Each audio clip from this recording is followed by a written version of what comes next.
বিসমিল্লাহির রহমানির রহিম। প্রিয় দেশবাসী, আসসালামু আলাইকুম। গৌরবজনক এই ঐতিহাসিক মুহূর্তে বাংলাদেশের সাহসী ছাত্র জনতাকে বিরচিত অভিনন্দন। হাজারো শহীদের প্রাণের বিনিময় জনতার ঐতিহাসিক এই বিপ্লবের মধ্যে দিয়ে গণহত্যাকারী খুনি হাসিনার পতন হয়েছে, রাহু মুক্ত হয়েছে আমাদের প্রিয় বাংলাদেশ। জনতার বিপ্লবের প্রথম ধাপ চূড়ান্তভাবে সফল হয়েছে।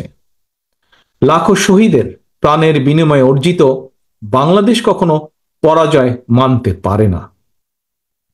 এই ঐতিহাসিক বিপ্লবের মধ্যে দিয়ে আবারও প্রমাণিত হয়েছে, দল মত নির্বিশেষে সকলে ঐক্যবদ্ধ থাকলে এই বাংলাদেশকে কেউ কখনো পরাজিত করতে পারে না, পারবে না। প্রিয় দেশবাসী, বিজয়ের এই ঐতিহাসিক মুহূর্তে আমি আজ সেই সব মায়েদের প্রতি বিনম্র শ্রদ্ধা জানাই, এই গণবিপ্লবে যারা তাদের প্রিয় সন্তানকে হারিয়েছেন।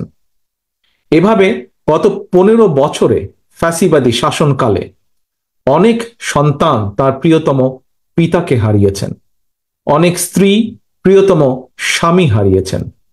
গুম খুন অপহরণ করে অসংখ্য মায়ের বুক খালি করে দেওয়া হয়েছে। আপনাদের সন্তানের শহীদ মৃত্যু, স্বজনদের ত্যাগ তিতিক্ষায় 2024 সালের 5ই আগস্ট প্রিয় বাংলাদেশ আরেকটি বিজয় দেখেছে। জনতার ঐতিহাসিক বিপ্লব সফল করতে গিয়ে অসংখ্য ছাত্র জনতা আহত হয়েছেন, বাসায়